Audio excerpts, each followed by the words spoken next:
Welcome back inside the MMA War Room alongside my co-host Srikar, Rajendran, and Sam Corcoran. I'm Chris Shroyer. And guys, we talked about it a little bit last weekend for our prediction video, but that potentially might have been the last Apex card of this year. I know a lot of cards are still yet to be ever or this year. You think ever? Wow. Idea. Well, they don't have anything scheduled for the rest of the year, and usually it's never like that, and they want to get out of the Apex. So they're trying to do that. That's crazy. The future of the Apex is up in the air. However, I think that if that was the final send-off, the past two cards, including the one last night, were definitely very substantially, I would say proven cards, in my opinion, not on paper. But we talked about it. MMA, when is it on paper? That's a bar from Srikar. I just stole it. But yeah, in my opinion, I thought it was a phenomenal card for what we thought it was going to be. Highlight reel knockouts, potentially knockout of the year. Great fights on the main card and two mainstays in the middleweight division. And Anthony Fluffy Hernandez gets it done with a round 4 sub. Just overall, Srikar, I'll go to you first. What do you think overall of the card? And, if that was the last Apex card, and how do you feel about it? I'm definitely not as high on it as you are. I thought it was cool, but I think last week's was so good that it was never going to live up to those kind of expectations. But, you had some cool moments. You had the Elijah Smith Powerbomb. You had Fluffy just ragdolling a grown man in Roman Dolidze. You had some good moments sprinkled throughout. I didn't think as a card it was anything crazy, but if it is the last Apex card and something we'll dive into in a little bit with some of these fights, it's a pretty fitting farewell. Yeah, by the way, I just want to say, Chris, I feel like the past few episodes you've said we saw the knockout of the year potentially for every single fight. We can't spam it. No, but I mean to kind of Elijah Smith might be knockout of the year. I want to kind of compliment you on that just because the knockouts are getting better and better and better this year. So that kind of shows I know that's what I'm saying. UFC's always active, always some great action. I missed the prediction episode, so I'll give you what my predictions were if you didn't see the Instagram. Yes, and welcome back, Sam. Yes, I appreciate that. So I went 10-2 with predictions. The only two I got wrong, I had Johns losing to Matsumoto, and I picked Christian Rodriguez. He did not win. Andre Fili took that one. So 10-2, but I was lone wolf for the Lucindo pick and the McConaughey pick. That felt good. And then the other lone wolf, we had Srikar main event pick and Dolidze. Tough scene. But 10-2. Chris went 10-2 as well. And then Srikar at 9-3 for this one. Chris, you're still in the lead with the predictions, just barely. The last card really helped you out a lot. Actually, I am not. We are tied, I believe. Oh, no, we're not. You were one ahead of me. You were one ahead of me after the last episode. Oh, awesome. So yeah, you're one. Yeah, you're one ahead because I had you. I can't do math. Yeah, so that's how it works. But yeah, good card overall. Definitely more entertaining than I thought it was going to be. I mean, going into the fight, I really wasn't that excited, and I come out of it not as excited as I was about the fight night last week, but better than expected. And we got a lot to break down, so let's just get right into it, boys. 100%. And Sam, you just mentioned the first lone wolf pick of the night by you, Eric McConaughey, beating Cody Brundage by split decision, which sorry, I had to. Yeah, it was a solid fight from both fighters, but I think the one thing we need to talk about is the judges' scorecards. Now, I'm not saying that was a robbery at all because it was a very close fight. It deserved to be a split decision. However, the judges were all over the place. In the third round, I don't know how Cody Brundage got the third round on one judge's scorecard. In my opinion, I think on two judges' scorecards, excuse me. Yeah, he got on two. And then in my opinion, Cody Brundage won the second round, but two judges saw him losing the second round. So very wonky scorecards. I'm honestly not mad with the decision. I do think that Cody Brundage did win. However, it was a solid fight and a great bounce back from Eric McConaughey after getting flatlined by Nursultan Ruzaboev. But in my opinion, it was a good fight to start the card. I don't know how that fight would have been on the main card, in my opinion. It was initially scheduled to be on the main card. It got bumped down. So McConaughey and Brundage? Yeah, wasn't it supposed to be on the main card? I feel like this fight got put together a few days ago. Yeah, it was. I threw it on this. Oh, maybe I'm thinking of something else, but Oh, yeah, I'm definitely thinking of something else. Sam, regardless, you bring up a good point. How in the world did Cody Brundage get on the main card of UFC 300? I think that's we were talking about that. That was insane. That's a mystery that's never going to be resolved. Yeah, but anyways, I do want to talk about. You said this was not a robbery. To me, this is a robbery. I had it, and it's a robbery because of the way the judges scored it. I had this card 29-28 Brundage with McConaughey taking round 3. So Brundage took the first 2 rounds. McConaughey got round 3.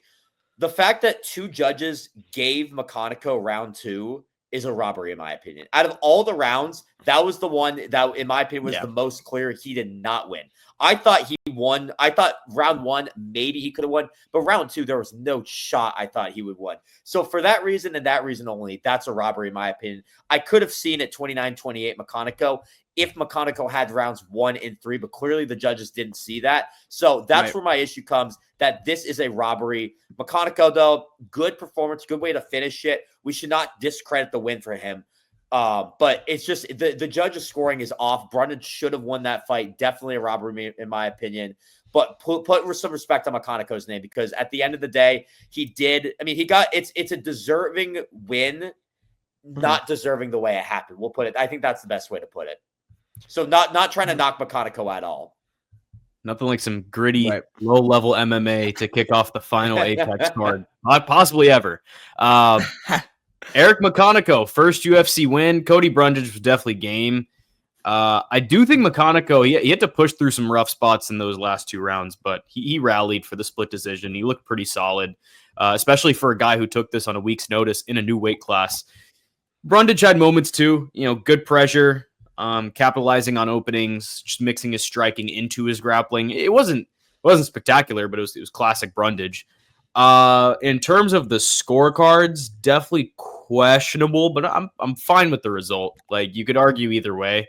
I personally lean towards Brundage winning that fight, but I wasn't surprised at all to see McConaughey get the nod.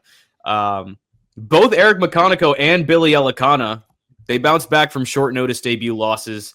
And I think if they were to fight in the future pretty soon, I mean, that fight would decide who gets to take the next step forward. So I think they'll set that fight up pretty shortly, especially with McConaughey. I think he'll settle into 205. So overall, pretty good win from McConaughey. The fight itself, though, not too great. 100%. Yeah, definitely a fight to open a card. And there were some fireworks a little bit. There was a 10-second period. Sam actually sent this in our chat. He said they just went full Max Gaethje for 10 seconds. Yeah. Just no defense, stand and bang. And it was an all right fight. We'll give it that. But generous. I'm being generous. I feel generous today. So maybe I feel generous with all my KO of the year picks and fight of the year picks. Exactly. Also, if anyone follows me on Twitter, and I tweeted fight of the year for Chris Duncan and Rebecca. I don't know what I was thinking in that moment. I was just so hyped up that Chris Duncan won. So definitely Van Royval, because I watched that like 4 times last night for some reason. It was just on repeat on my TV. But yeah, regardless, next fight of the main card. No. Well, Chris, at this point, I was about to say Ilya Gaethje is going to be knockout of the year, and Pantoja Van is going to be fight of the year because they're both going to happen in December. It's ruining all my tweets. Oh man, it's ruining my opinions. But we're going off the content. Definitely not. It'll be great. But next fight on the prelims, Gabriela Hernandez beating Julia Stoliarenko by unanimous decision. Srikar, you said it would go to decision. I thought that she was actually going to finish her via submission, which was kind of I was just winging that pick out there. But I'll let you start off. What did you see from Hernandez, and what do you think potentially is next for such a young contender? Hernandez is really finding her stride now. Back-to-back UFC wins will do that for your confidence, especially after that big finish over Wen Kong. This wasn't a perfect shutout. Like, there were a few dangerous moments, especially on the feet, but I thought she handled Stoliarenko's offense well and pretty much left the judges with no doubt. As for Stoliarenko, this might be the last time we see her in the UFC. She's 2-7, and her wins have come against, fighters who didn't stick around much longer themselves. Yeah. She's 32 years old. I mean, she's still got time to rebuild and maybe earn her way back, but that climb, that starts now. Hernandez is probably one fight away from cracking the rankings. I think, you look at a fighter like Juliana Miller, she's sitting at 1-2 in the UFC. I'm not even going to lie. The state of women's flyweight, this is one of those, winner gets a ranked opponent kind of fights, because Juliana Miller came up through Ultimate Fighter, did really well on Ultimate Fighter. Yeah, honestly, I think that's what's next. Gabriela Hernandez versus Juliana Killer Miller. I don't hate that pick either. I think it was a good fight from Gabriela Hernandez, excuse me, getting those two names confused. Yeah, I picked this one by decision, and it kind of went the way I was expecting to go. Like you said, Stoliarenko probably done in the UFC. Hernandez is looking pretty good right now, and she's on her way up the rankings. So definitely a good card to kind of get this card going a little more after that first fight and give us our first good decision of the night. We'll put it that way. Definitely. I actually really like that pick a lot, Srikar. I think that would be, two young women duking it out to try and claw their way into the rankings. And I can see that. I can see that ending in a finish as well. I know there's not too many finishes in women's MMA, but yeah, definitely a solid performance from Gabriela Hernandez. And the next fight on the prelims did not go to decision, not even close. It actually had straight fireworks the entire minute and 3 seconds it lasted. Uros Medic absolutely flatlining Gilbert Urbina after getting dropped within the first 10 seconds by a nice 1-2 combo. He stayed composed, and it's funny because I forgot who said it on the broadcast, but one of the DCs mentioned that it's not an Uros Medic fight if he doesn't get stunned or dropped within the first round. He definitely lived up to that, came back, stayed composed, and he just found his shot, and he has dynamite in his hands, man. That was a crazy knockout. Very impressed with him from that. Sam, I'll go to you right now. What'd you see from that, and what do you think is next for Medic? Yeah, I mean, this was a dominant knockout, just absolute dynamite in his hands, and he put Gilbert Urbina out. So I definitely think Medic looking good right now, on his way up. Definitely a good win for him. I think next up for Medic, that's a good question. He's still like kind of far away from anything at this point, but you could probably, he's 2-2 in his last fights. Now back on a win streak, so you don't want to go someone too far up. I think someone that you could look at is that's a good question. It's like there's so many different names. Li Jianglian stands out as one that I was thinking up there a little bit. In that range of some guy who needs to fight down but not too far down against a guy that should fight up but not too far up. So I kind of like that. It's a really good test for him after a dominant win like this. So I like that fight against Li Jiangliang next. I loved this fight, man. Medic gets dropped early, shakes it off, and then puts Gilbert Urbina away just over a minute in. Like, I find it absolutely insane he didn't get a bonus for that. That should have been 50K. He was the only finish that didn't get a bonus. Every other finish on the card got a bonus except Uros Medic. And honestly, I thought he had one of the best finishes on the card. So Medic is now 5-3 in the UFC. Every single one of his pro fights has ended in a finish. I mean, he's just fun to watch. Which is kind of crazy, yeah. I hope he's back soon. Medic, he's in a good position to turn around quick and just keep the momentum going. I do have a name in mind. Chidi Njokuani's coming off a tough but not overly damaging loss to Jake Matthews in Nashville. So I think him versus Uros Medic could be a spicy fight. And plus, Medic will be chasing another big finish. So if you want fireworks, you want a potential fight of the night, I think you put these two together and you just let it happen, because I feel like they're kind of within range of each other. Medic needs to fight up. Chidi needs to fight down. It'd just be a fun fight. So for Medic, I want to see him turn around quick. I think Chidi will be in a spot to do that too, and let's make it happen. Yeah, definitely. I think that's a very good fight. And you guys just mentioned it. Medic is just a finisher. That's pretty much all he does. He now has 8 first-round knockouts, I believe. I want to say finishes, but I believe it's knockouts. Very, very impressed with what he did, just bouncing back. I mean, I think he was just a little bit stunned from the shot that Urbina threw at him, and he wasn't expecting it. And Srikar and I talked about this on the predictions podcast. Urbina's 5'9", but he has a 74-inch wingspan. So he has lanky arms. And I'll say it again, if the UFC doesn't pan out for him, go to Power Slap, bro. You will make some noise over in that world. But yeah, I think the Chitty fight would definitely be good for Medic. I was also thinking someone like Jacoby Smith. I think that could be an interesting fight. I think that's a good test for Jacoby Smith. He's going up against a powerful kickboxer and striker. Medic has not truly been tested on the ground. So I think it would be a good test to see where Jacoby Smith is in his MMA career. And it would be a good stepping stone to boost him up the, I would say rankings, not into the rankings, but boost him up the list of welterweights. But nonetheless, definitely a great finish. And now we go to another finish, another highlight reel finish. Joselyne Edwards over Priscilla Cachoeira by KO TKO. And I believe I saw something that, I'll backtrack. Watching the fight, great finish. Cachoeira, she's stand and bang fighter. She just loves to get into it. And Edwards is not someone to do that with. She's got power. She's calculated. She's a great striker as well. Srikar and I both thought it was going to go to decision. Sam, did you? I'm assuming you. I did have a decision. I had Medic by knockout and Edwards by decision. So we all had decision for this fight. And Edwards impressed me, man. This was a great knockout. Really, just Cachoeira she basically just sat her down like one punch, and then she was just like trying to sit down and couldn't. It was kind of fun to watch that knockout. But Edwards, man, she has been really impressive recently. 3 straight wins. Her 2 recent losses are to Eileen Perez and Nora Cornell. She actually called that Perez post-fight.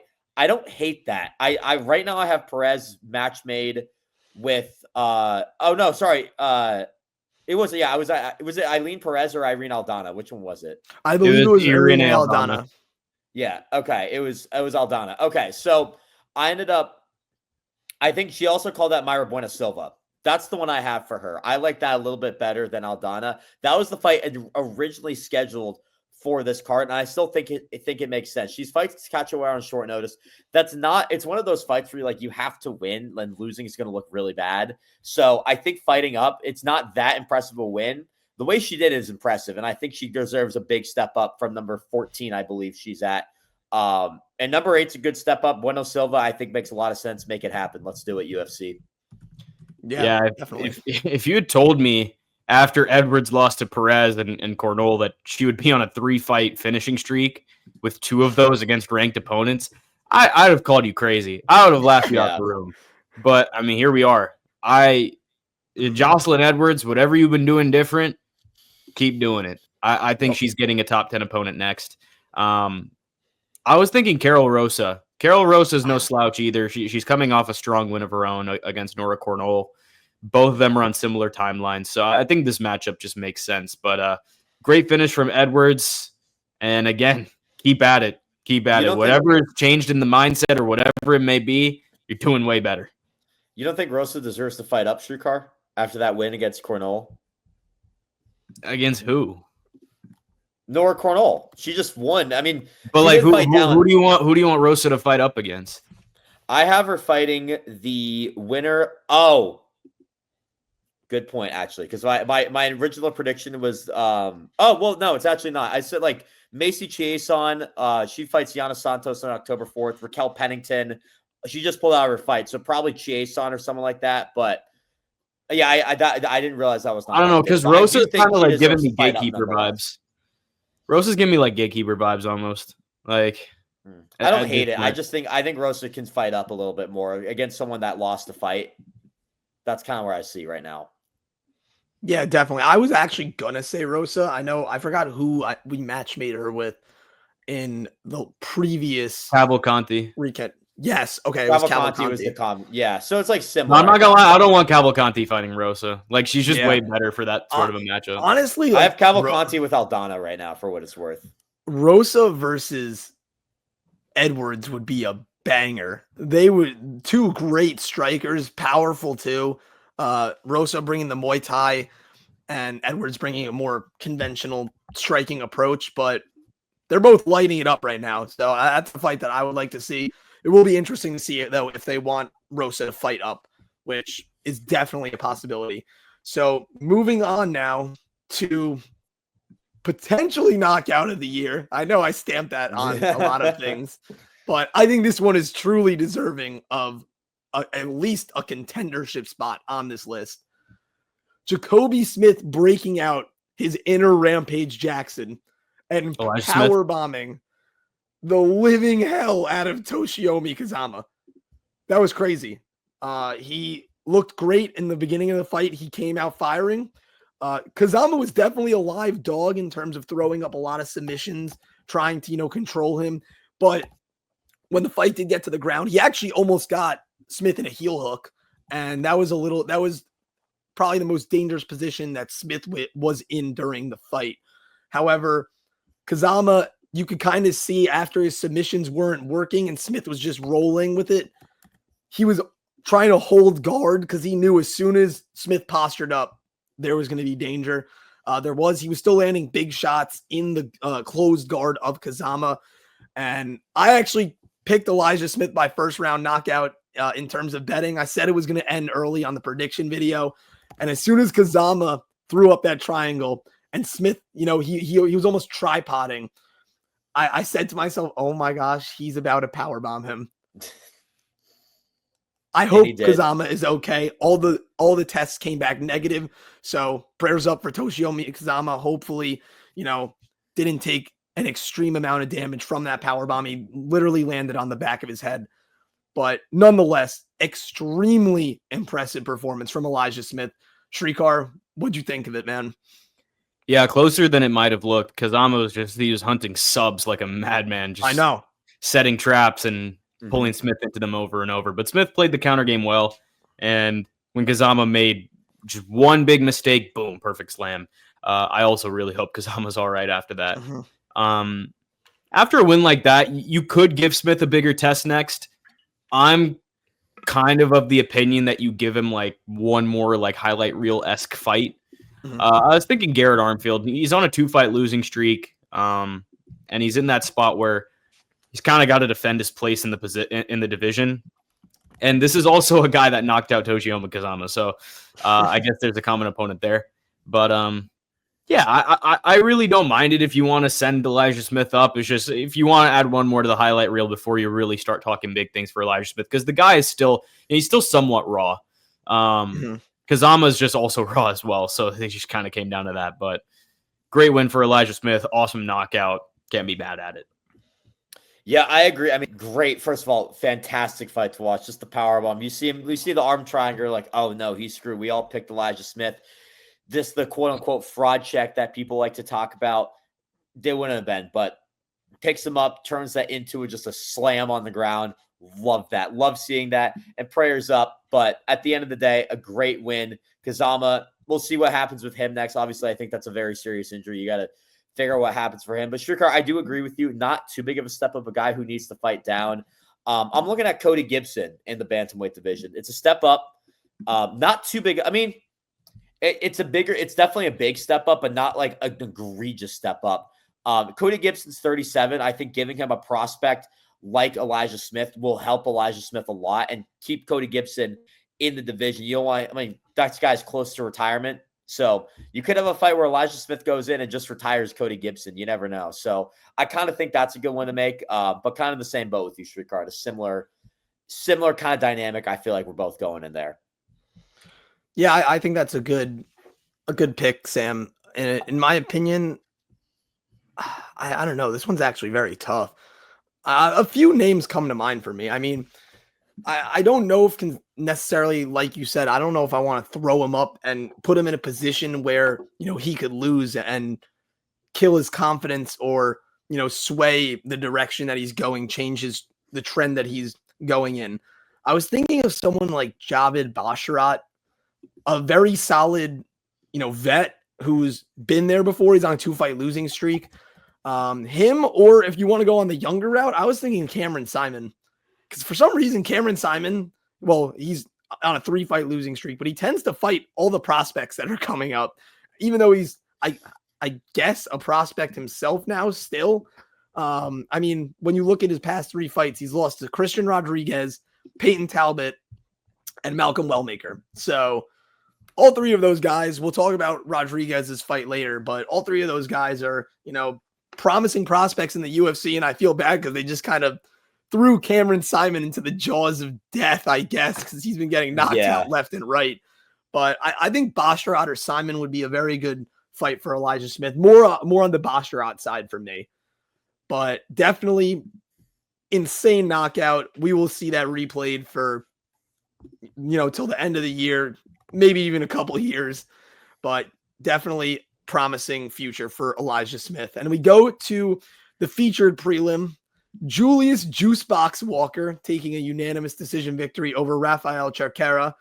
I mean, there were many, many missed opportunities from both of these guys. It just showed the inexperience they have in the octagon, but it almost worked out because they're both inexperienced. So they both didn't capitalize on what the other one was giving them. However, there were definitely fireworks. They were willing to stand and trade with each other. Julius Walker, again, Srikar and I mentioned it on the predictions video. Cardio is a big issue. He was gassed and stunned in that 3rd round. Cerqueira had a lot of opportunities to finish it. He wasn't able to. Julius Walker, kind of used his size to lay on him at the end. However, he looked all right. I mean, I think that's a stretch. I said I'm being generous today. I think that's a little generous. He was trying to do a Kimura on Cerqueira, and he was grabbing the wrong wrist. I was literally watching it like, dude, what are you doing? How do you not know how to do that? And he's looking at his coaches while Cerqueira is just laying there, lifeless almost, saying, all right, where do I go? Where do I go? It's like, all right, come on, dude. That was a little bit off-putting for me. However, he still got the win. He came out guns blazing. He had a little bit more of an opportunity to finish the fight in the 2nd round with his submissions. He could have gotten arm triangle multiple times. Regardless, wasn't too impressed. There's a lot of room for improvement. Sam, what'd you think of the fight, and what Walker has in the future for him? Yeah, I mean, you mentioned that cardio. Holy cow, that was really bad. Terrible. Out of all the prelims fights, this was probably my least favorite fight. I wasn't really impressed by either of these fighters. But Julius Walker, the rightful winner after that. The light heavyweight's a weak division, though. That's one thing he's got going for him. And I think you should give him someone. You should give him someone to step up who needs to fight. It's similar to some of these fights. Someone who needs to fight down. He's 7-1, so still good prospect right now. Has a lot to learn, though. Mm-hmm. Give him someone a little more experienced, not too high up, who's also kind of in that range of just like fighting for their spot in the UFC. To me, that's Marcin Prachnio right now, who we just talked about on the card. Jimmy Crute at UFC 318 loses to Jimmy Crute.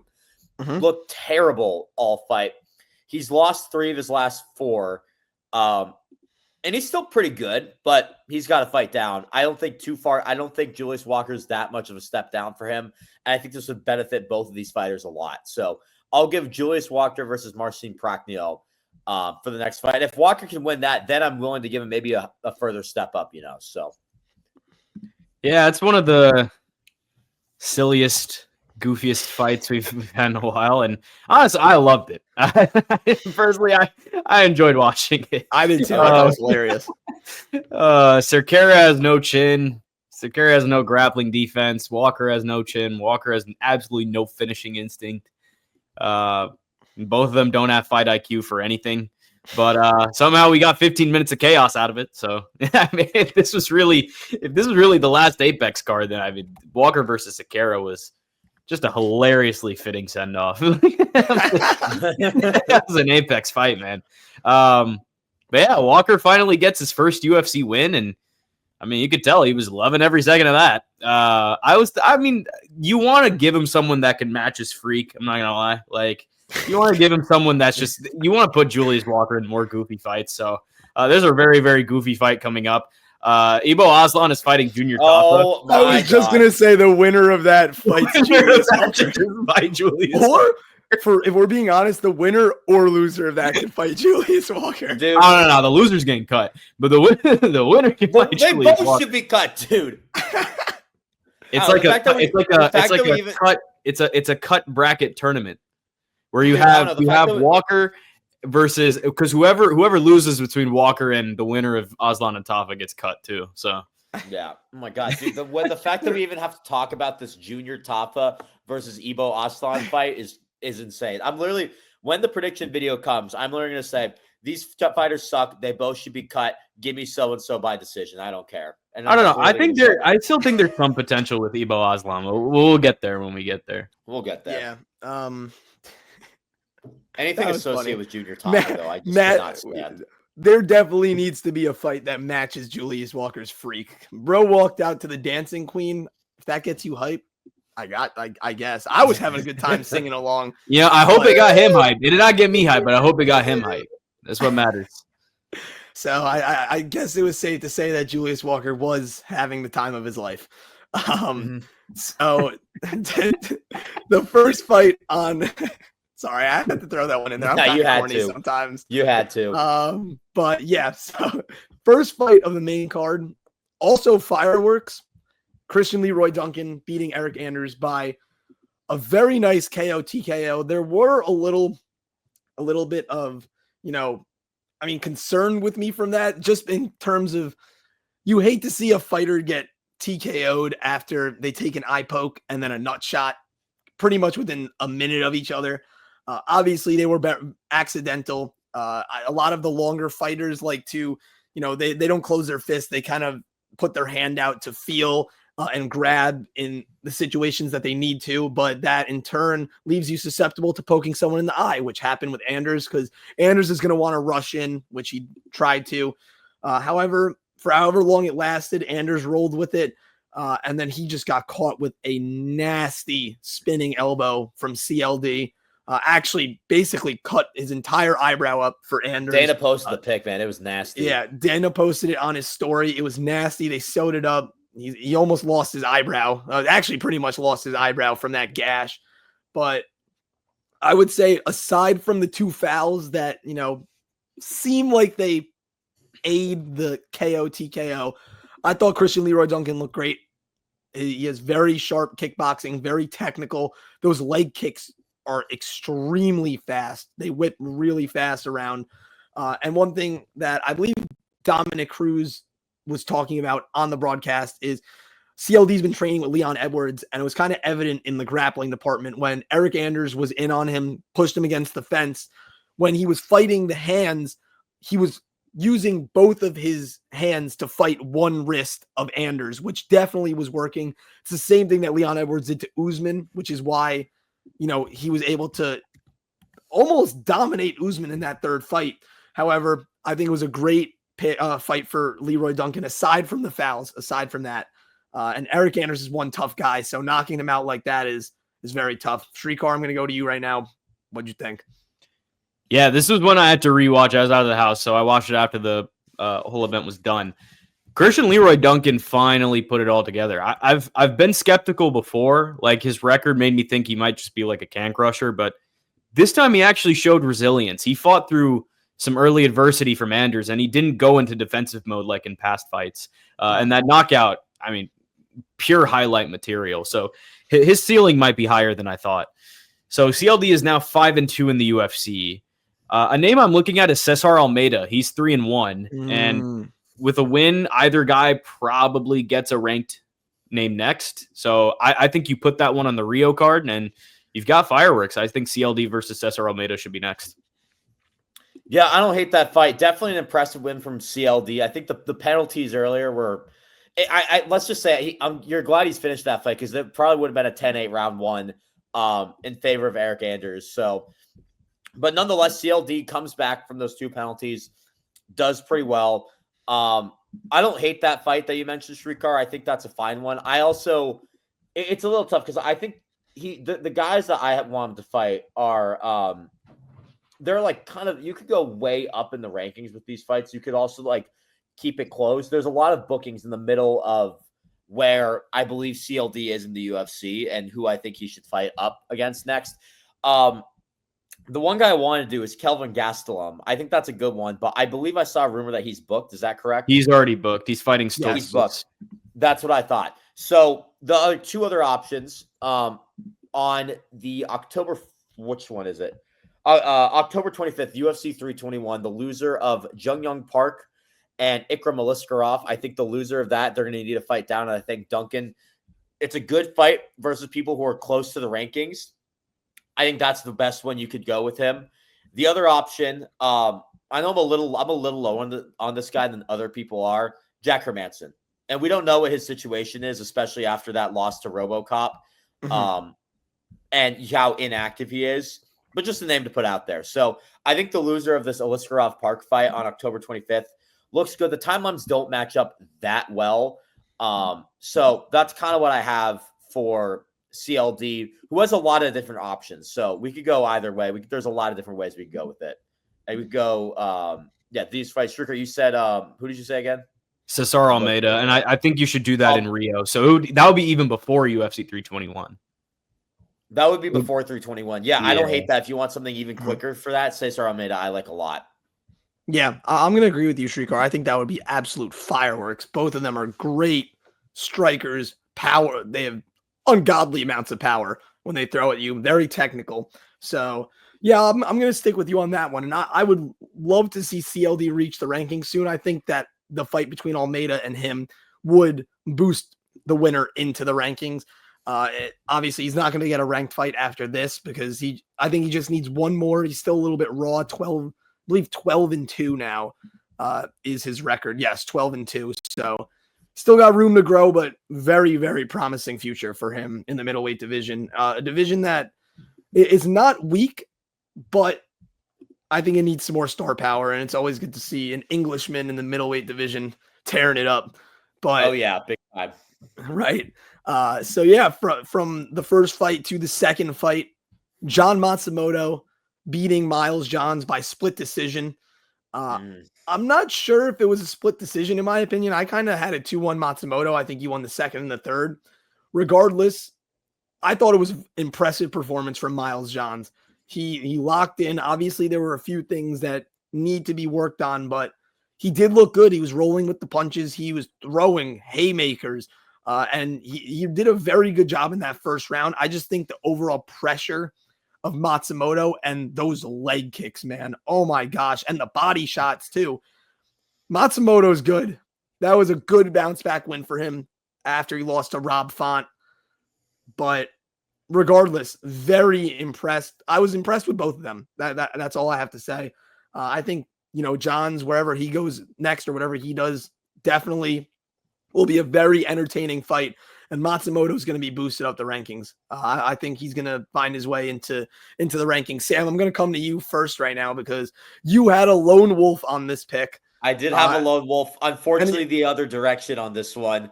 Yes. One of two split decision lone wolf picks. So it's a little disappointing to see they came close and couldn't get it done. Actually, three. The first fight, this fight, and the next fight we're about to talk about. Oh, yeah. Well, two of them didn't go my way. I went 0 for 2, and they were both split decisions. So, I thought this fight, I also had Matsumoto. I thought this should have been a UD. I had 29-28 Matsumoto. And definitely an impressive win. The bantamweight division right now is stacked. I think there's a lot of names he can fight. He's kind of down. Probably needs 2 or 3 more to bump into the rankings, which is how loaded this division is.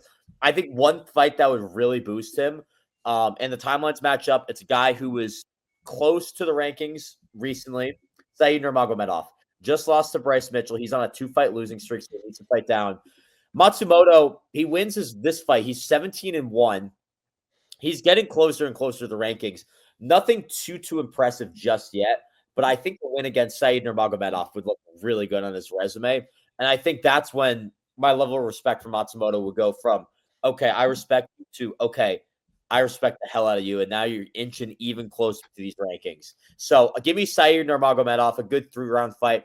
You could probably put that on the Abu Dhabi card, honestly, UFC 321, or even the Qatar card, November. Someone have it somewhere in the Middle East. Give a good place for Said Nurmagomedov to fight, but Matsumoto, I like this a lot for him. Yeah, John Matsumoto, basically figured out Miles Johns' style, and then he just picked him apart. Like Chris, as you mentioned, those kicks were absolutely nasty, especially to the body. And as the fight went on, Matsumoto just kept building momentum. Like even though it went to a split, I was telling Chris on the phone, this was like shades of Piotr Jan. Like definitely a Piotr Jan-esque fight from John Matsumoto. John's, he's not a bad fighter. Like he's clearly skilled, but I think he limits himself by just keeping such a narrow striking game. Like I think if he opens up and adds more tools, he could be way more dangerous, but it's very linear. It's very linear, and it's never a bad thing to be linear, but it's hard when you go up against these guys that can figure that out quickly and adjust. So Matsumoto is still he's maybe one fight away from another ranked guy, but he's close. He's calling to fight in Brazil, which I think is perfect. Honestly, I don't know if he's fighting on Noche or not. Like, if he's fighting on Noche, then forget this one. But Raul Rosas is sitting just outside the rankings, and I think he'd make for a great matchup on that card. Assuming, of course, they don't put him on the Noche card. If they do, I want to see John Matsumoto against another veteran in this division. And I think Ricky Simone would be perfect. Like, I think that would be a good vet fight for him. He's faced Rob Font. He's seen Miles Johns, two guys that have been in the game for a while. I think he's made a name off of, beating these veterans. So you could give him another, and I think it would be perfect. So I do want to see him on that Rio card, though. I think he definitely belongs there. He should be on that main card. And let's hope we make it happen.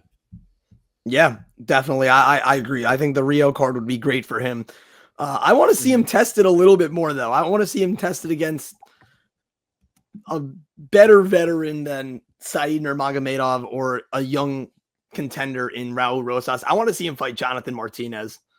I think that would be a very good fight. I think, first of all, that would be a battle of leg kicks for days. There would be enough leg kicks in that fight to feed a family.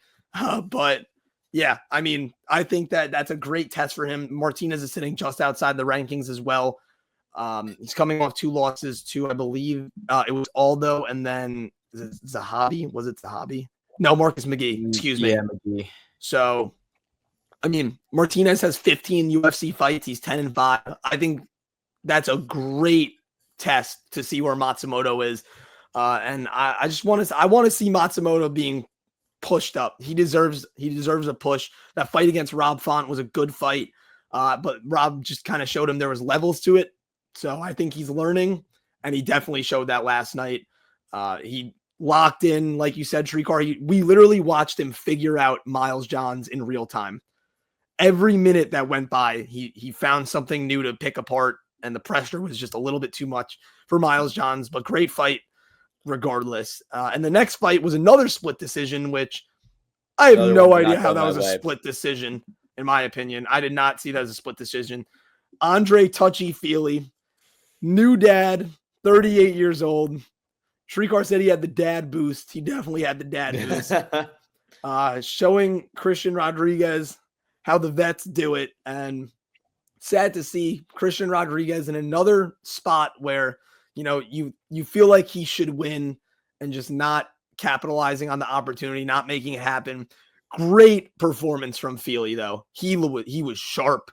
He looked great. He used his size to his advantage.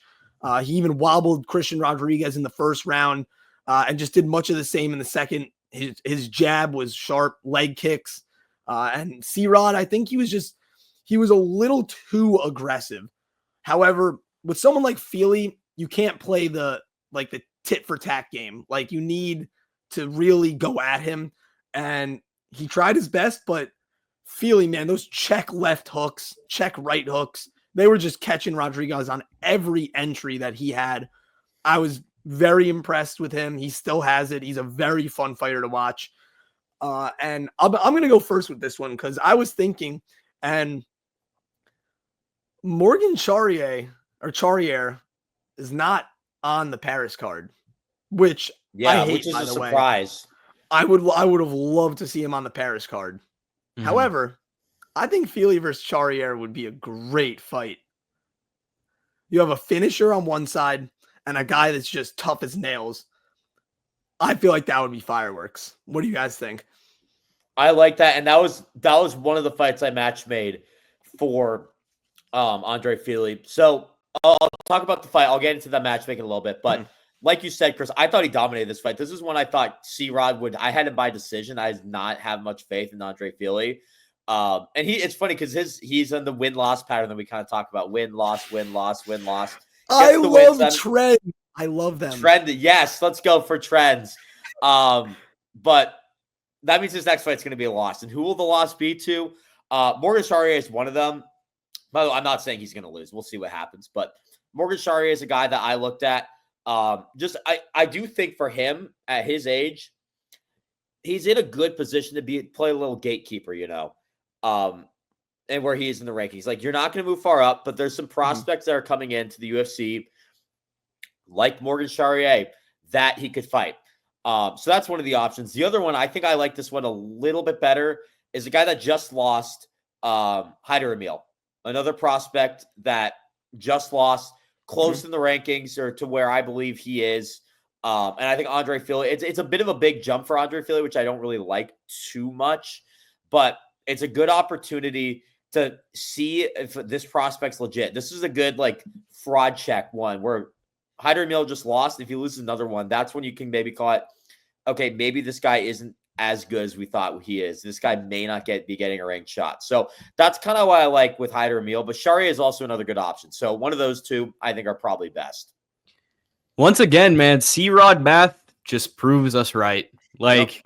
C-Rod looks great when he's in there with undefeated prospects, but he runs into problems with just about anyone else. Not to pile on, but I mean, Fili did exactly what we expect from Fili. So I think the story is more so like C-Rod. C-Rod, he's got the skills, man. He knows all the tricks in the book, but it just feels a little surface level. It's like he knows every page of the textbook, but he can't recite it. He wouldn't pass the test. You know what I mean? When opponents have that deep knowledge and that little extra something, then it's game over. So I think C-Rod still has a little bit of work to do. But for Andre Fili, I was thinking a complete different direction, but I still think this would be a banger nonetheless. I want to see him against the winner of Daniel Willie Cat Santos and Duho Choi. I think that would be a literal banger. I don't even think I have to explain it. That'd just be an insane fight. It would be a banger. When is that fight? I don't. It's on the Perth card. It's on the Perth. Yeah, card. It's in Perth, so it's coming up pretty soon. The timelines would it'd just be a month off, but I don't know. I think it'd be a fire matchup. Just personally, something I'd want to see.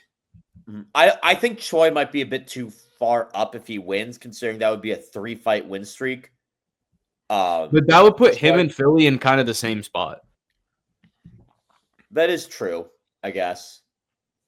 I don't know. I think Choi can fight even further up than Andre Fili. Or I mean, some could consider that Fili's down in the rankings too. So, Chris, I don't know. I mean, I don't really know what to do with Fili because he kind of it's the trend. It's but he hasn't built up a streak at all, so you don't know if he should fight up, if he should fight down. Right. In my mind, he's kind of close to the rankings, but not really. I don't know. I feel like you put him in these fun fights and then just go from there. If he builds a streak, then he builds a streak. Right. That's why I like the Shroyer fight, because Shroyer is a bona fide finisher. We literally saw him kill Nate Landwehr against the fence in Nashville. And Fili's a guy that he just plays cat and mouse, and he's really good at popping that jab and just working his game. So I don't know. I honestly like all of our picks for that. I think whatever Fili does next, I mean, the UFC, he's a good fighter and he's been around for a long time. So they'll put him in an entertaining fight, especially after that performance.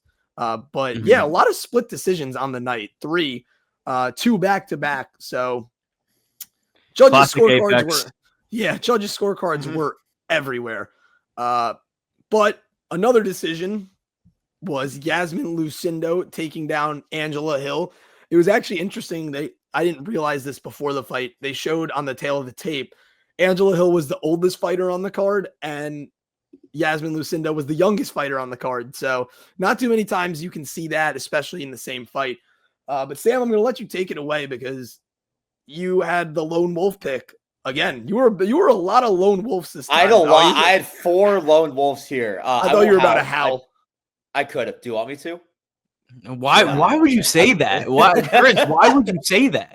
I think it's funny, bro. I think it's kind of funny. It is funny. It's a good trend. Whenever Sam wins a lone wolf, he sends us a wolf howling gif. I had to. Yo, chat, clip that. Clip that. We should make that like a clip, and every time we just tweet on the account, just me howling when I get the lone wolf pick. That would be funny. Anyways, yeah, Lucindo gets this one. She won by decision. I had her by sub, but this was a dominant win. And I'll tell you right now, Yasmin Lucindo is climbing up the strawweight rankings in the women's division. There are right now, I would say like 8. There are 8 contenders for the next title in women's strawweight, which, by the way, and I talked about this on an earlier podcast, I'll talk about it again. The women's strawweight division is one of the most stacked divisions in the UFC, and not enough people are talking about it. You have Zhang Weili, number 1 pound-for-pound fighter, in my opinion, on the women's side. Verna Jandiroba, a good number 1 contender going for that title. Suarez and Lemos are fighting. Andrade and Lupi Godinez, that's another name that could come into the conversation. They're fighting soon. Yan Xiaonan, I'm just looking at the rankings. She's up there still. Mackenzie Dern, Tabitha Ritchie, we talked about recently.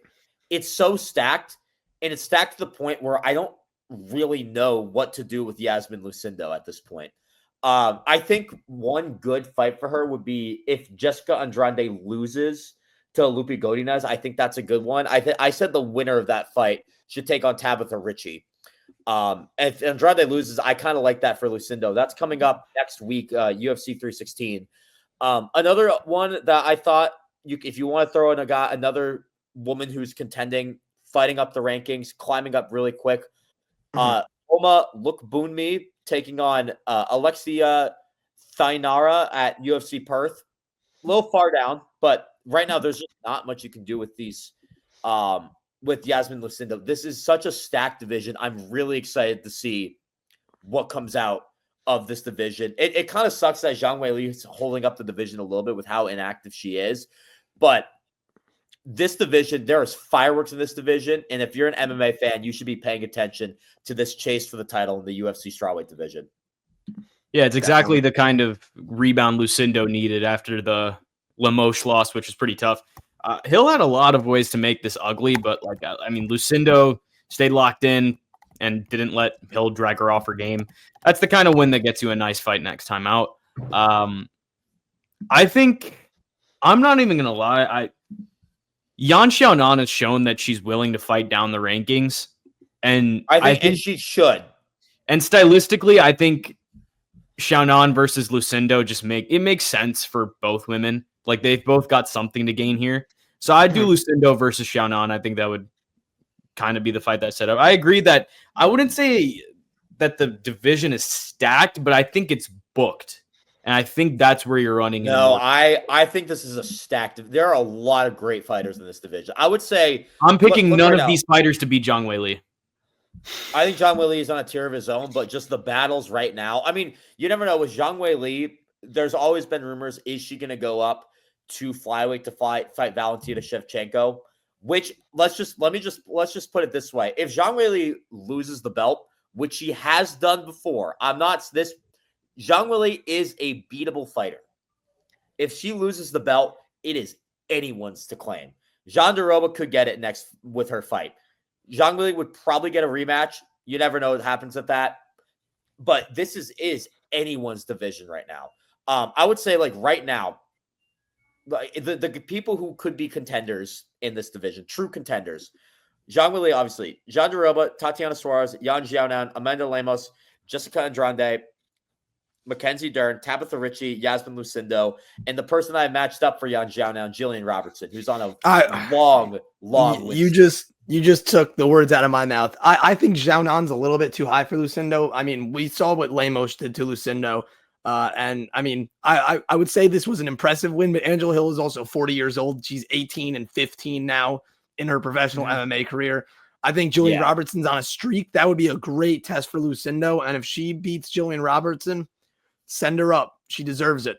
But I just need to see one more fight from her. Like this, I can't base how high I'm going to put her just off this fight. Like I want to see her fight another surging contender. Two great grapplers, by the way. So that would be a very interesting fight to see who comes out on top. But Lucindo is definitely the better striker. So I think Jillian Robertson would be, in my honest opinion, the best matchup for her. I actually, I'm gonna change my pick. I like this Jillian Robertson fight, and the more I think about it, you can put it on that Vancouver card coming up. Yep, they need that. They need these Canadian fighters. Timelines are perfect. Make that on that Vancouver card. I like that a lot, actually.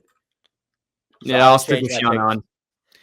I think, and I actually think I will say. I'm not mad at the Robertson, but I think Lucindo should just be fighting up at this point.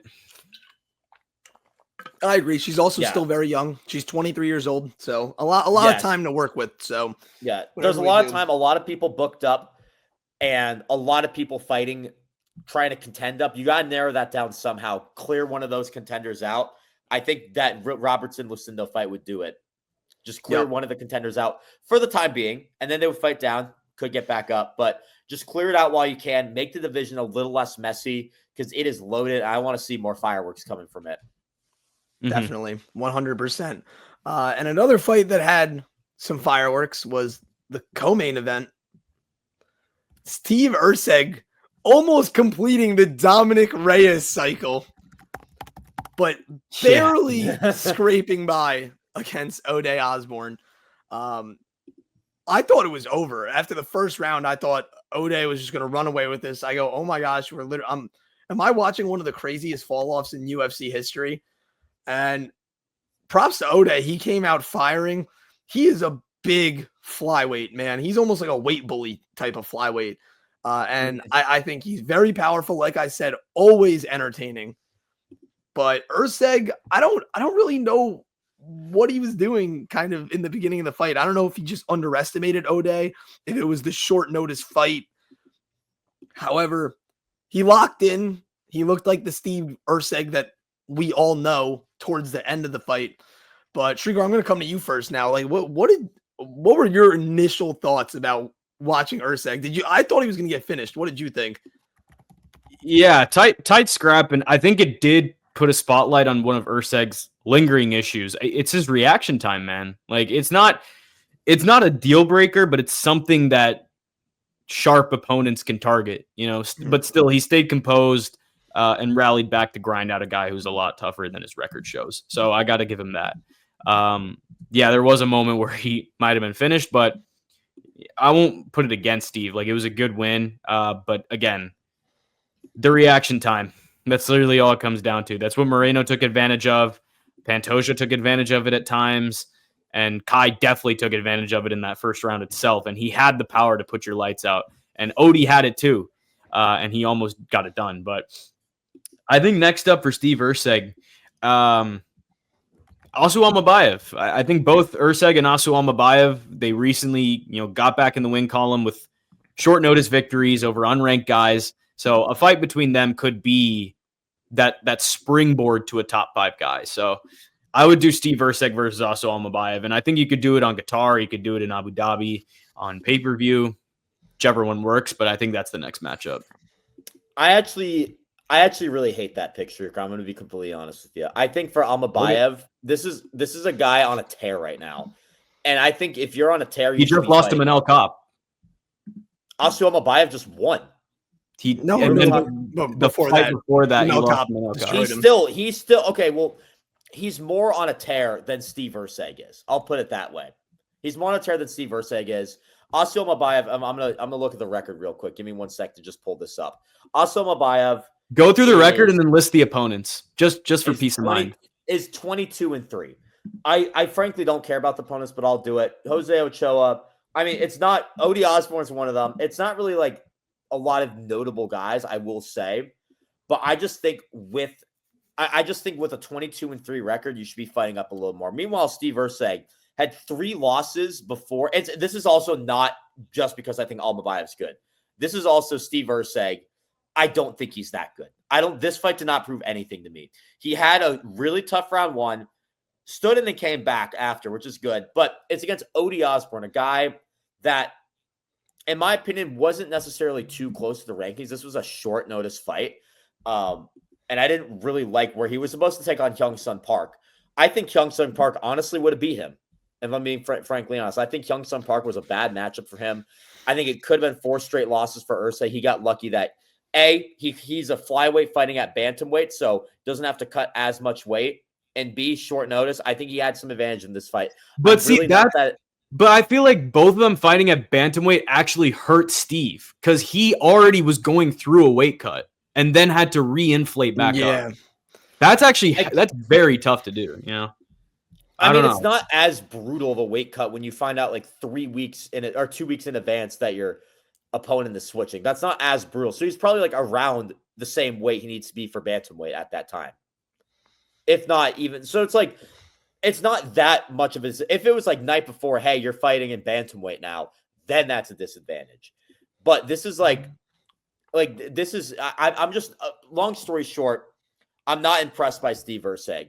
I think you need to give him somebody so this is where I have a bit of an interesting pick for him. I don't think many of the guys up are that impressive for him. And I will give it to you, Srikar. Out of all the guys up, Almabayev is probably the most impressive, but I think Almabayev could fight up a little more. This is where I believe Kyoji Horiguchi comes into the picture, and I think he should fight Steve Ursay next. I think Horiguchi's a little too good for that. That's too good. That's even harder than Almabayev. Yeah, I think that's a tougher fight than Almabayev. Well, good. I don't want to see Steve Ursay. Like, Steve Ursay, in my opinion, is not a great fighter. I mean, that's the wrong way to say bro, it. But bro arguably almost beat Pantoja and then fought 2 of the flyweight goats. Yes. It's just like, I don't know. I'm just not that impressed by Steve Ursay. I think you got to give someone that's like, if you win this fight, I am impressed. And I think Kyoji Horiguchi is that guy. This past fight, I definitely had my thoughts about it. You never know what goes through a fighter's head when, first of all, Steve Ursay had 3 opponents scheduled for this. He was originally supposed to fight Alex Perez. Then he was going to fight Hyun-Sung Park.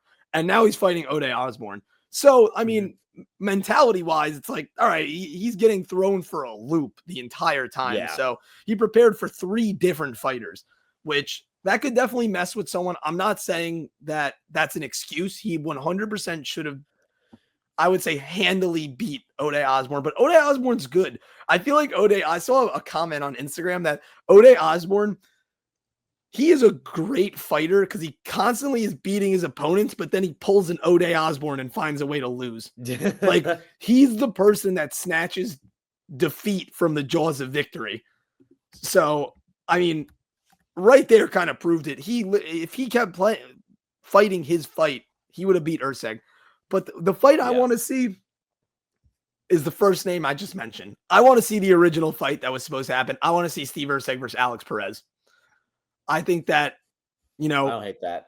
Like, I feel like, why not? It's like we were supposed to see him fight 3 different guys. Alex Perez is a long tenured UFC vet. He's solid. Steve Ursay can get back in the win column against him. I will be very impressed. And I'll be like, all right, Steve Ursay might be back. But he was 1 fight away from completing the Dominic Reyes cycle. That would have been insane. I mean, terrible. Here's my whole thing. I mean, it's just like, Srikar, you mentioned the names that Almabayev has fought before. The names that Steve Ursay has fought and won is not that impressive either. I'm going to be honest with you. There's nothing. Okay, but I think his losses are way better than. Oh, his losses are good. Don't get me wrong. I think personally, the Pantoja title shot, and Steve Ursay did better than he should have that Pantoja fight. Dude, he literally almost won. Yeah, he just should never have got that title shot, though. And I think that's one thing that people are giving him credit for is, like, he fought Pantoja. He's a good fighter. Just because you fight someone doesn't mean you're good. Dude, I look, I'm telling you, that Steve Ursay fight was crazy. Dude, he literally, in my opinion, I thought he beat Pantoja. If it came down to the 5th round, which I believe it did, well, actually, one of the judges said 49-46, which I have no, that's my own gripe with that. But he showed his inexperience. He got taken down in the back half of the 5th round, which lost him the round. He was winning the round. Pantoja got on him, pressured him, and then stole the round from him, in my opinion.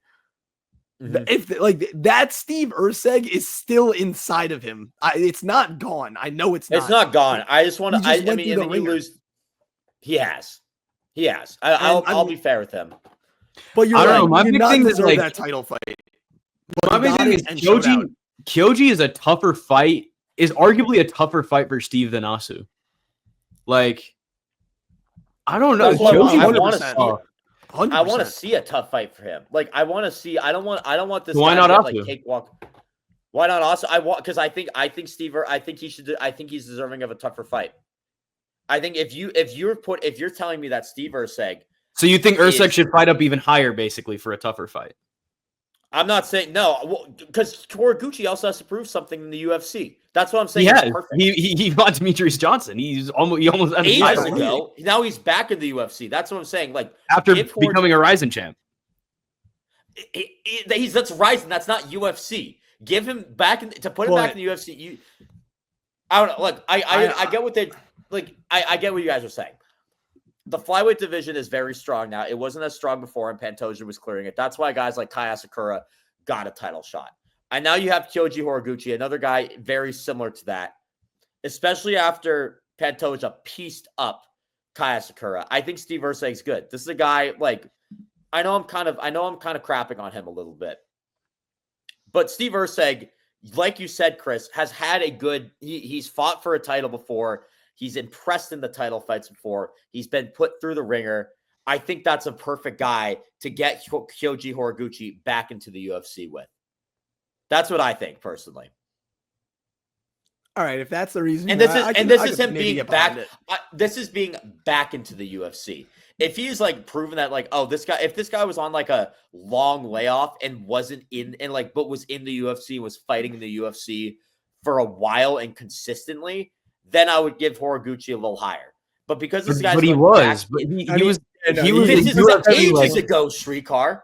That's ages ago. That's what I'm saying. Right now, Mighty Mouse though, like he was literally ages ago. That's why the entire time he was in the UFC. That was a long time ago. Now he's coming back to the UFC. I think Erceg works well for him. I think, but even in the time that he hasn't been in the UFC, he was a champion in a different like he was still insanely good. Like he's still good. Kyoji Horiguchi is different. There are levels to this, Srikar. Rizin, there's the UFC, and then Shoni can hang at both levels. So what level really is there? But I guess if we're going off that, Kai Asakura got a title shot, and Horiguchi's beaten Asakura before. He knocked him out. That too. But I mean, that different scenario because Asakura. I don't love guys coming. I'm not the biggest fan of guys coming into the UFC. And no, I completely get where you're coming from, but like Kyoji Horiguchi is like different. Like this is a different guy we're talking. Like Kyoji Horiguchi has been there, done that. Like he has proved himself at the UFC level and at the Rizin level. Like I'm gonna stand on it. I think Kyoji should get a top 5 guy. Like I still think he should be fighting in the top 5 in his first fight back in the UFC. And I thought that's what they were bringing him in here for. Because they brought him in because flyweight was shallow. So if they still want to stick to those original plans, because flyweight is, Pantoja's still rinsing people, then I also find why not? Like, I also find it interesting that his first fight originally booked was against number 12, Tahir Ulabankov. So that's also kind of why I'm also putting Horiguchi at 9. Or at 10 with Steve Erceg. I understand that. I think the scheduling and the booking was just very weird when that fight was booked. So he's like, I just want to get back in and prove myself again. But in my opinion, that he doesn't have to prove too much to me. That guy is crazy. He's very, very good. But regardless, Steve Erceg, interesting fight. That's how I'll describe it. Very interesting fight. There were a lot of questions answered, but then there were more questions that were unanswered at the same time. So interesting to see what the UFC will do with him. Regardless, we move on to the main event for Anthony Fluffy Hernandez, just straight up ragdolling Roman Dolidze for however long it was, 17 minutes. I was actually a little bit upset. I had under 3.5 rounds at plus 110. The fight ended 10 seconds after that. So not fun on my half, but very fun to watch Fluffy work. A fighter that I have some of the highest regards for in the UFC. He is awesome. He is so talented. He just loves fighting. There was a picture that I don't know who posted. I actually have it pulled up right now. Present it. Yes. Yeah, like that is crazy work. That is one of the most badass pictures ever taken in the UFC. That everyone was saying he was aura farming, and guess what? I don't care if he was aura farming. That is aura at its finest. That is aura right there. He's just like, he just loves, and even like the couple of when he was smiling while getting the rear naked up. Kopolov's fighting for his life, man. It's hilarious, but Fluffy is ridiculous. Great win. He just showed that there was levels to it. And I was insanely impressed. I thought it was going to be by submission or decision. There was no knockout for me for Hernandez, but he just proved he's the whole package once again. And Kyle Bahio was also in the Apex watching that fight. So I'm going to be honest. I'm going to look at the rankings right now so I don't get this wrong. I would say the loser of Imavov versus Bahio, I think that could be Hernandez's next opponent. Or, you know what? Actually, scratch that.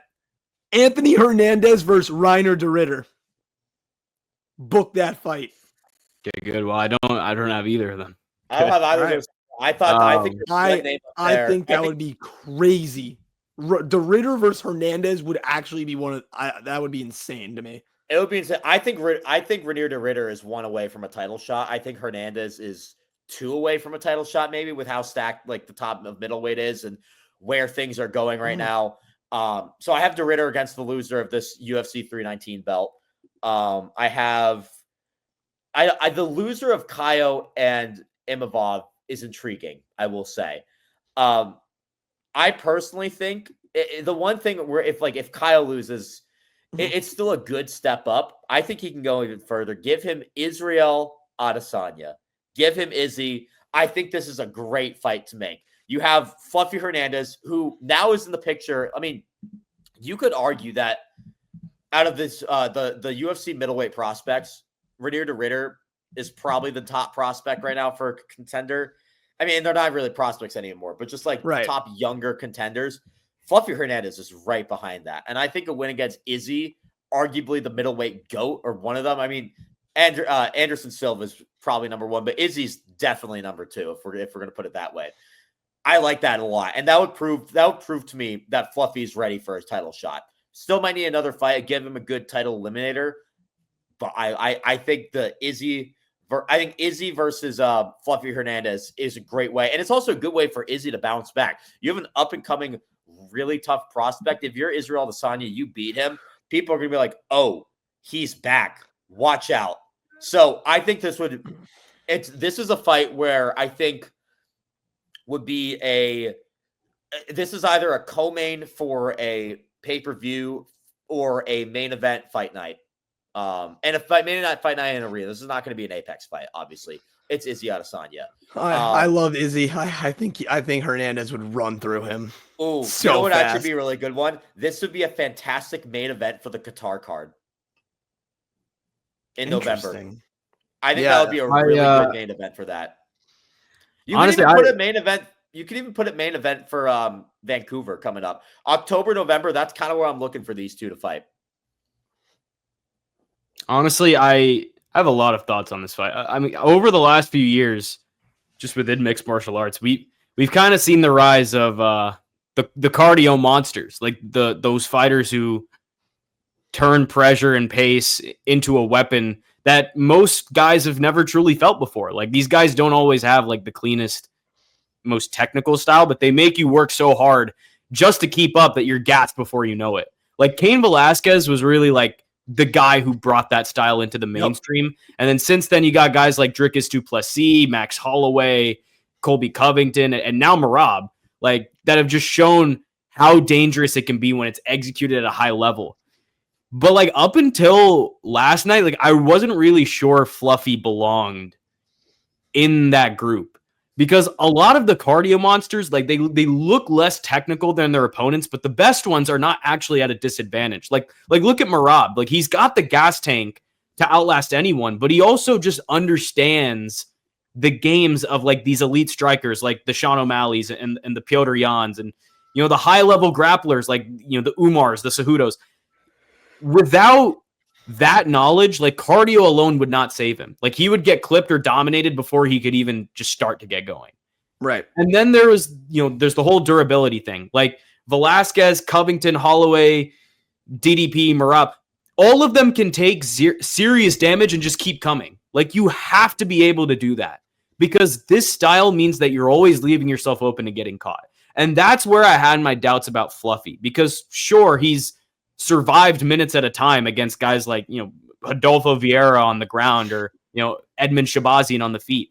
Like these are guys that can kill you in their specific areas. But he's also been knocked out and submitted in the UFC by guys who never really made it to the top. And some of his recent wins, like you look at Michel Pereira, like Brendan Allen, Roman Kopylov, they're all talented fighters, but they're either one-dimensional or they have well-known cardio issues. So it made me wonder, like Fluffy had the pace, but like, could he bring that style to the very top level? And I think with this Roman Dolidze fight, like he's proved it to me. Like this dude is scary. And I think he's clearly at top 5 level. And I think he's definitely earned a crack at someone at the very top. And I actually agree with Sam. I think it should be Izzy. As for Izzy, I mean, he could go the rematch route again, but honestly, I just feel like it's time to pass the torch, man. Just pass the torch to the next generation.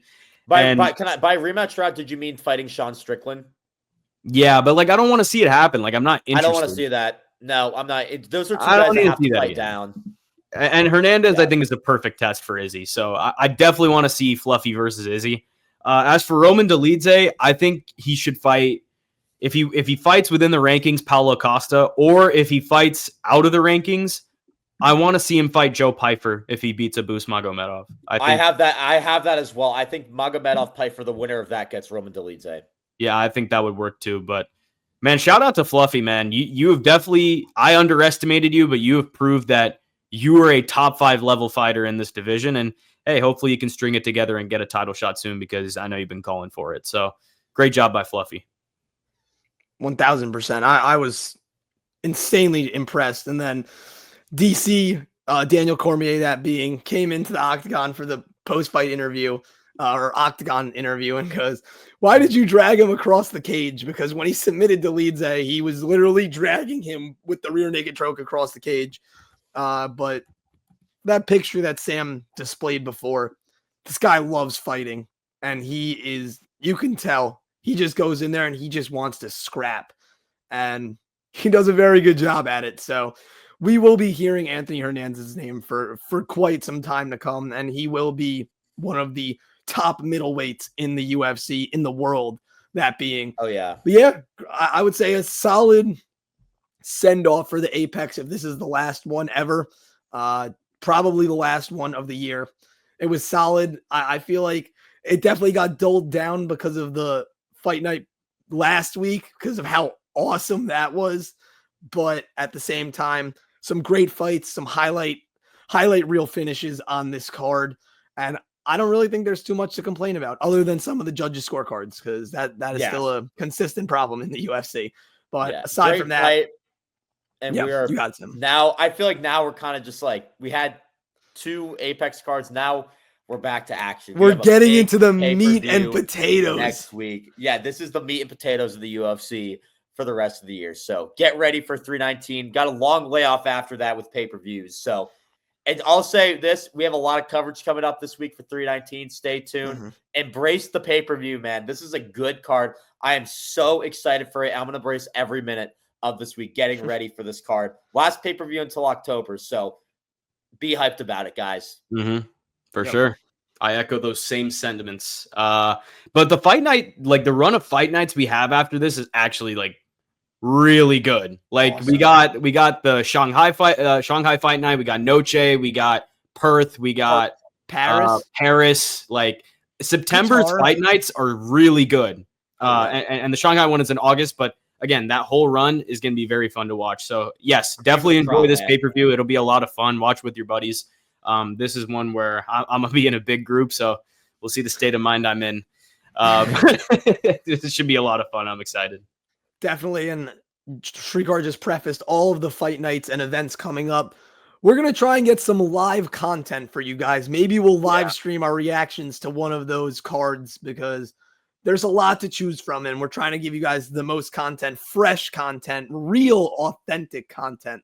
So we have a blast doing it. We're glad that we can outline all this for you guys so you don't have to think about it. Who's fighting who next? We're going to tell you who should fight who next. But all of our socials are in the bottom right corner. For Srikar, Rajendran, and Sam Corcoran, I'm Chris Shroyer, and we'll see you from the War Room.